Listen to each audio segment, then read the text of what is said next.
Здравствуйте, в эфире информационная программа «Настоящее время. Азия». В пражской студии я, Динара Аргин. Сегодня в программе. Кризис и самоцензура убивают независимые газеты Таджикистана. Читать неинтересно, издавать не на что. Закрылось старейшее издание «Вечерний Душанбе». Мы не пишем то, что хочет наш читатель. Мы не пишем правду.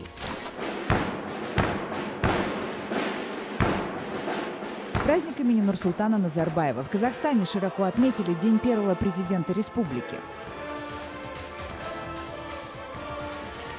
Эта нефть в огромном количестве, в промышленном масштабе поступает на территорию Турции. На полях климатического саммита в Париже вместо обсуждения глобального потепления все мировые лидеры успокаивают Путина и Эрдогана. Пока безуспешно.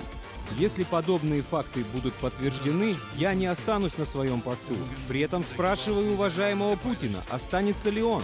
Дальнобойщики наступают на Москву. В знак протеста против новой системы оплаты проезда по дорогам Платон они хотят остановить движение в столицу России. Весь беспредел вот этот уберите. Национальный банк Таджикистана на фоне недавнего обрушения национальной валюты на 10% принял решение закрыть все пункты обмена валют, работающие в стране. В сообщении, распространенном Нацбанком, говорится, что все валютные операции, в том числе купля-продажа иностранной валюты, будут проводиться в банковских центрах обслуживания, филиалах банков на местах и головных офисах кредитных организаций. О причинах, которые привели финансовые власти страны к такому решению, не сообщается. Регулятор попросил граждан осуществлять валютные сделки исключительно в указанных учреждениях. Проведение сделок с валютой в других местах, говорится в сообщении Нацбанка, будет считаться незаконным, а участникам операции будет грозить административная или уголовная ответственность. Эксперты уже прогнозируют, что значительная часть валюты, которая продавалась через обменные пункты официально, уйдет на черный рынок, как это происходит в соседнем Узбекистане. Тем временем экономический кризис в Таджикистане ударил по печатным СМИ страны. Сегодня из 200 газет только 40 имеют тираж больше 3000 экземпляров. В республике на днях закрылось одно из самых старейших и популярных еженедельных изданий «Вечерний Душанбе» – газета 47-летней истории, а остальные сокращают работников и расходы, а также продолжают уменьшать тиражи. Но финансовые проблемы не единственная причина газетного кризиса. Подробности в репортаже Анушервона Арипова. Наконец решили сократить зарплату, сократить гонорар. Еще штатами тоже сократили. Офис поменяли. Есть много других расходов, которые мы все это сократили. За последний год работы у Фахриддина, сотрудника газеты «Нигох», прибавилось в 2 раза, а заработок уменьшился настолько же. Сегодня он и редактор, и корреспондент, и фотограф. Работники увольняются, а новых набирать не на что. В районах, в областях у нас были корреспонденты, которые мы не смогли их содержать. И пришлось нам самим общаться или нам самим готовить материалы про жизнь в областях. Возросшая нагрузка, по словам Фахриддина, отрицательно сказывается на контенте газеты. Корреспонденты не могут достаточно времени уделить своим статьям, а значит, страдает и качество материала, что влияет на продажи. В контенте, естественно, вот этот кризис повлиял очень негативно. Линию, которая у Нигоха есть, стиль Нигоха, мы, слава Богу, сохранили. Если не сохранить линию, то Нигох это не Нигох. Падение интереса к печатным СМИ, считает Фахриддин, началось с экономических проблем в стране. У населения просто нет лишних денег на покупку газеты. Есть люди, что для них 2 сомоны тоже проблема найти и купить газету. Тем более много газет. Однако газета Фахриддина, в отличие от изданий коллег, все еще неплохо держится. Основной секрет в том, что Нигох делает упор на политическую жизнь и проблемы населения. Большинство других изданий, по словам редактора, опасаются писать на злободневные темы, а значит, к ним интересы падают. Наша большая проблема наших изданий, во-первых, контенты. Что мы пишем? Мы не пишем то, что хочет наш читатель. Мы не пишем правду. На самом деле люди слушают о другом в действительности, на улице, в базаре. Но газеты или журналисты пишут о другом. Все началось во время выборов президента страны в 2013 году, говорят специалисты. Многие отечественные и международные издания и журналистские организации отмечали, что на СМИ и журналистов оказывается давление. Это привело к появлению самоцензуры, и независимые газеты просто перестали писать остро. Эксперт Наби Юсупов считает, что дело в другом, а именно в низком уровне грамотности. Ежегодно школы покидают до 4000 учителей, в основном в сельской местности, и система образования не справляется со своими задачами. Молодежь не читает вообще, даже развлекательную литературу. Читательская аудитория газет от 40 лет и выше. Предположим, 5 лет назад, когда мы проводили такое исследование, было от 35 лет и выше. То есть, получается, ситуация никак не изменилась. Через 5 лет тем, кому было 35, стало 40, и ситуация не изменилась. Молодого прироста, молодого читателя нету. Проблем сегодня не испытывают только государственные газеты. У них есть поддержка. К тому же эти издания имеют подписчиков, госучреждения и организации. Что будет дальше, непонятно, но по словам Фахриддина Холбека, свободная пресса в Таджикистане вымирает и с политической, и с экономической точки зрения. Он также считает, что кризис переживет около половины независимых изданий. Но для этого им необходимо улучшать качество своего материала, делать его более злободневным, острым и интересным. Анушер Арипов, Насим Исамов. Настоящее время. Таджикистан. В Казахстане 1 декабря отметили День первого президента республики, который празднуется с 2012 года. Как минимум для 3 поколений казахстанцев Нурсултан Назарбаев является не только первым, но и единственным президентом, который возглавляет страну более 25 лет. В этом году праздничные мероприятия приобрели небывалый ранее размах.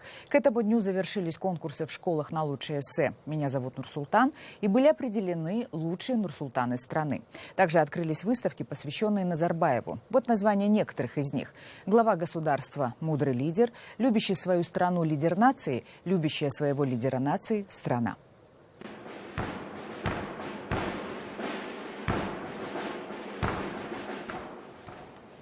Основные мероприятия разворачивались в Астане. Там празднование началось с поднятия государственного штандарта президента Казахстана. Эта церемония транслировалась на всю страну. Примечательно, что сам Нурсултан Назарбаев при этом не присутствовал.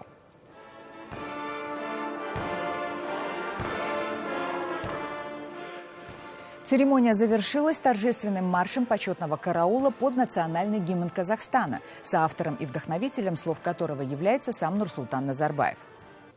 Также более миллиона граждан Казахстана оставили свои поздравления и пожелания на специально открытом для этого сайте. Он выполнен в золотой гамме с портретом улыбающегося президента. В этот день состоялся концерт звезд казахстанской эстрады под названием «Личность Ельбасы. История». Ельбасы – это официальный термин, которым именуют только президента Назарбаева, и переводится он как «лидер нации». Также ко дню первого президента были приурочены многочисленные церемонии принятия военной присяги на верность Казахстану и президенту в разных воинских подразделениях. Наш корреспондент Дмитрий Беляков побывал на присяге сотрудников службы государственной охраны. Клятву принесли 300 новобранцев элитного воинского подразделения, которым и предстоит охранять своего первого президента.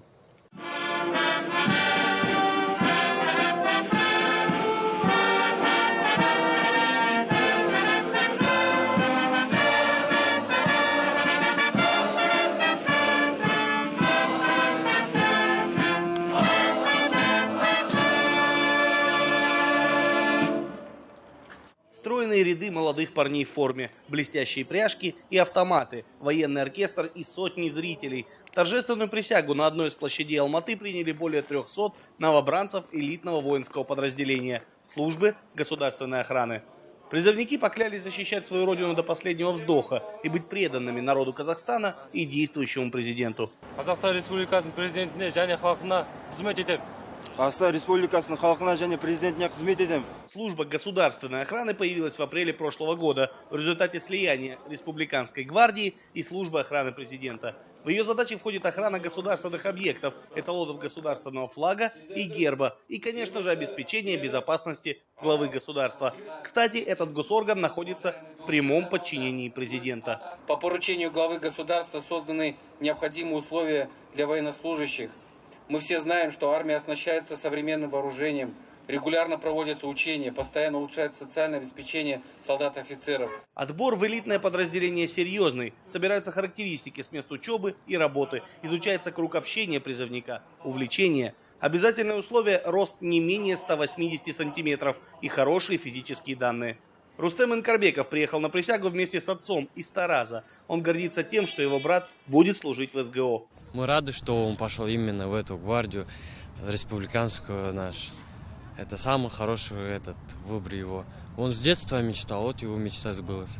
Для многих новобранцев служба государственной охраны – первый шаг в военной карьере. Эта запись в военном билете помогает открыть двери высших военных учебных заведений. В дальнейшем, после срочной службы, я планирую остаться на контракт. Во-первых, это престижно. Во-вторых, это стабильность. После торжественной клятвы началась шоу-программа. Новобранцы продемонстрировали навыки владения оружием и строевые приемы. Взвод бойцов из войск специального назначения показал приемы рукопашного боя, а президентский оркестр провел плац-концерт с дефиле. Один из номеров концерта посвящен памяти известного казахстанского исполнителя Батырхана Шукенова.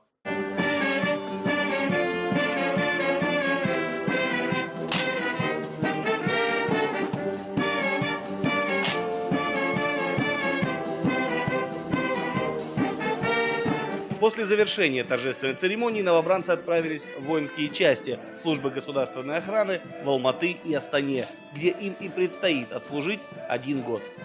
Дмитрий Беляков, Павел Ангельгард. Настоящее время. Далее в программе. Эта нефть в огромном количестве, в промышленном масштабе поступает на территорию Турции. На полях климатического саммита в Париже вместо обсуждения глобального потепления все мировые лидеры успокаивают Путина и Эрдогана. Пока безуспешно. Если подобные факты будут подтверждены, я не останусь на своем посту. При этом спрашиваю уважаемого Путина, останется ли он. Дальнобойщики наступают на Москву. В знак протеста против новой системы оплаты проезда по дорогам Платон они хотят остановить движение в столицу России. Весь беспредел вот этот уберите. На летном поле подмосковного военного аэродрома Чкаловский приземлился самолет из Турции с телом подполковника ВВС России Олега Пешкова, погибшего пилота Су-24.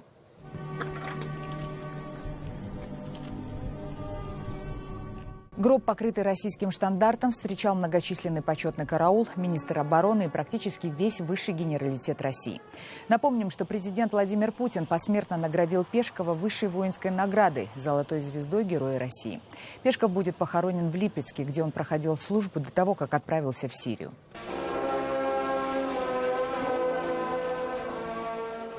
А в Новочеркасске хоронили морского пехотинца Александра Позынича, который погиб во время поисковой операции по спасению летчиков сбитого российского бомбардировщика. Так же, как и Пешков, Позынич был убит сирийскими повстанцами на границе с Турцией. Похороны обоих российских военных стали первыми публичными и признанными Министерством обороны похоронами военнослужащих Российской Федерации за время конфликта на Украине и в Сирии. До этого погибших солдат и офицеров хоронили преимущественно тайно, и военное ведомство не признавало потерь.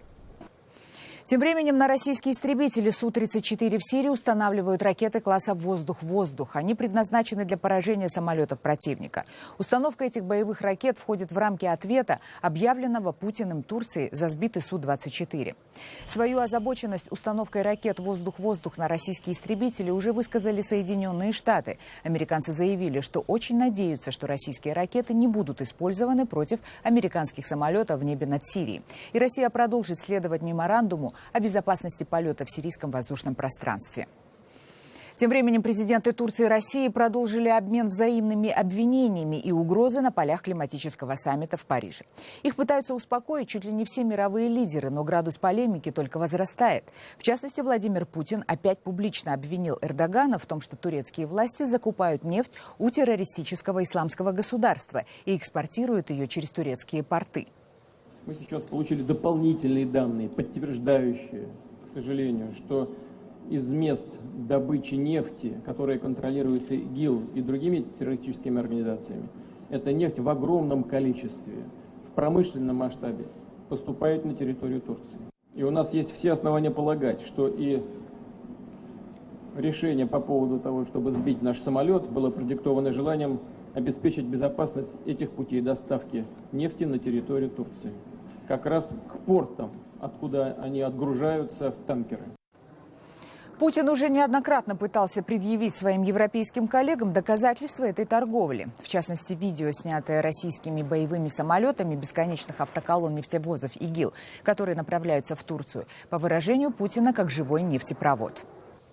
Реджеп Эрдоган там же в Париже немедленно отреагировал на новые обвинения российского президента и даже предложил ему заключить некое пари. Говорю совершенно открыто. Если подобные факты будут подтверждены, я не останусь на своем посту. При этом спрашиваю уважаемого Путина, останется ли он.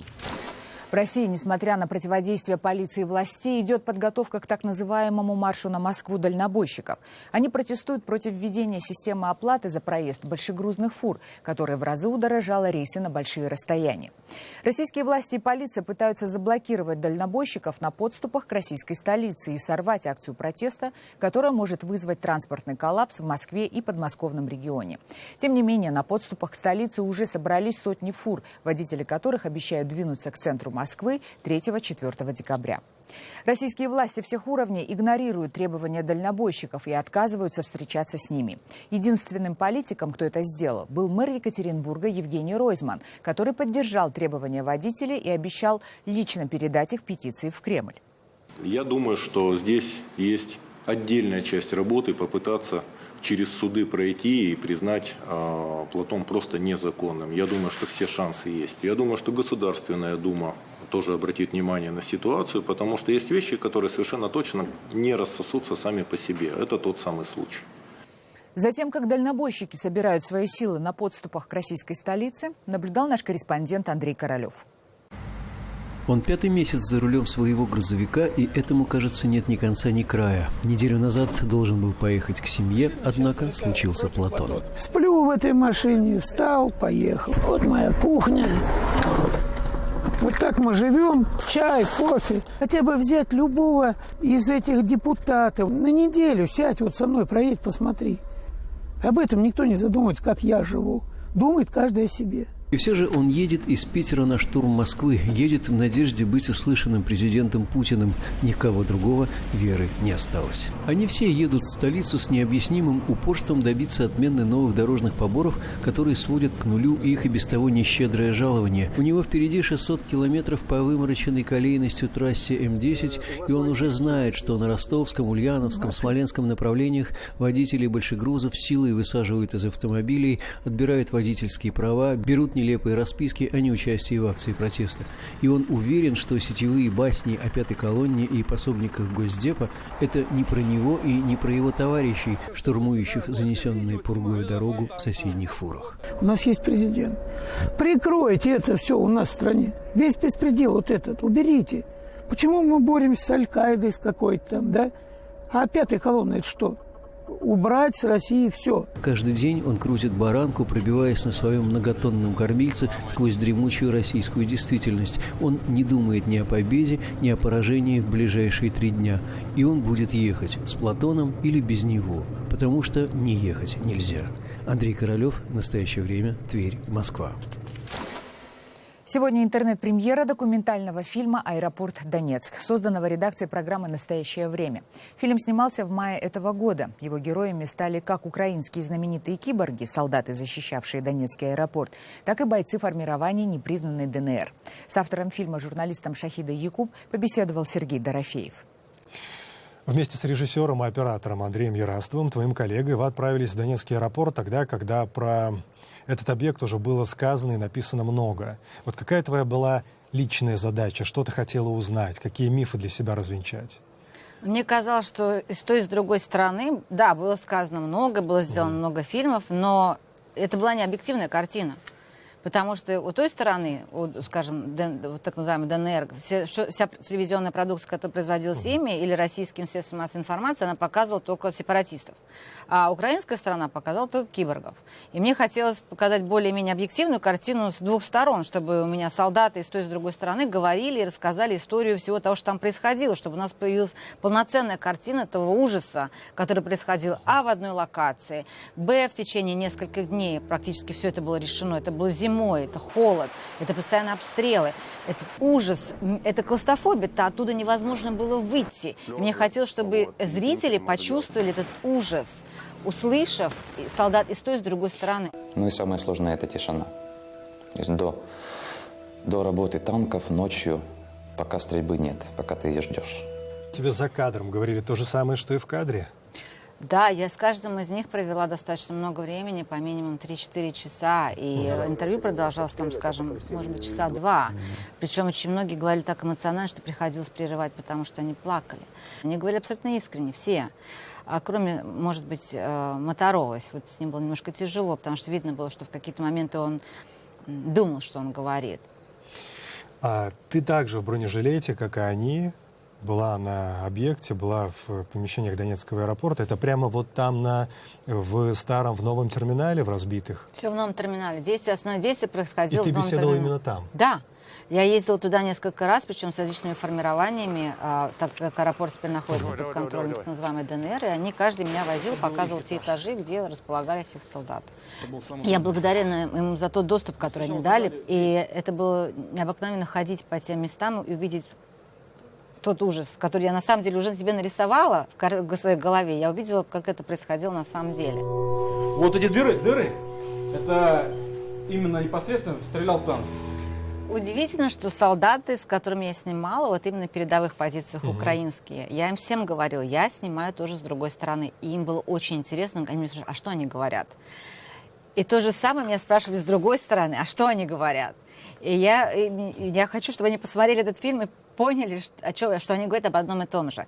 Когда меня смотрели некоторые украинцы, когда спрашивали меня некоторые украинцы, которые смотрели фильм, они говорят, а где ваша позиция? У меня нет позиции. Это фильм о людях. Это даже фильм, может быть, не об Украине. Это фильм о войне. Я не думаю, что те люди, с которыми я говорила, и которые герои фильма, они ждали чего-то. Это люди, которые видели все. И им хотелось, чтобы их услышали. У них не было ненависти, а у них была боль.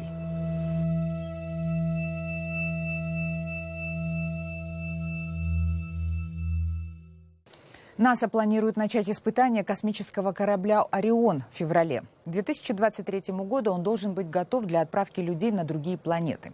Подробности в репортаже «Рейтер», рассказывает Алена Островская. НАСА готовится к испытаниям космического корабля «Орион». Он предназначен для отправки экипажей к Луне и за пределы ее орбиты. Конечной целью этой совместной программы американского и европейского космических агентств должны стать полеты людей на Марс и даже еще дальше.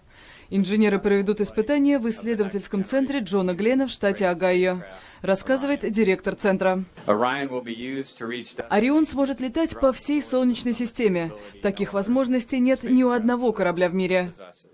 В центре Джона Гленна расположена крупнейшая в мире установка для моделирования условий полета. Первые тесты космического судна нового поколения, именно так называют его создатели, запланированы на февраль. Обнаружив недочеты во время контролируемых испытаний на Земле, мы сумеем скорректировать их до запуска, потому что после мы уже мало что сможем сделать, и ошибки обойдутся нам гораздо дороже. В течение года инженеры будут проводить функциональные и структурные тесты в симуляторе космического полета. Главная задача – убедиться, что ни одна из систем не даст сбоя при отправке экипажа. Первый пилотируемый полет «Ориона» намечен на 2023 год. Это были все новости, о которых мы хотели вам рассказать. Читайте нас в социальных сетях и смотрите на сайте KarenTime.tv. Мы встретимся с вами завтра в это же время. Всего доброго!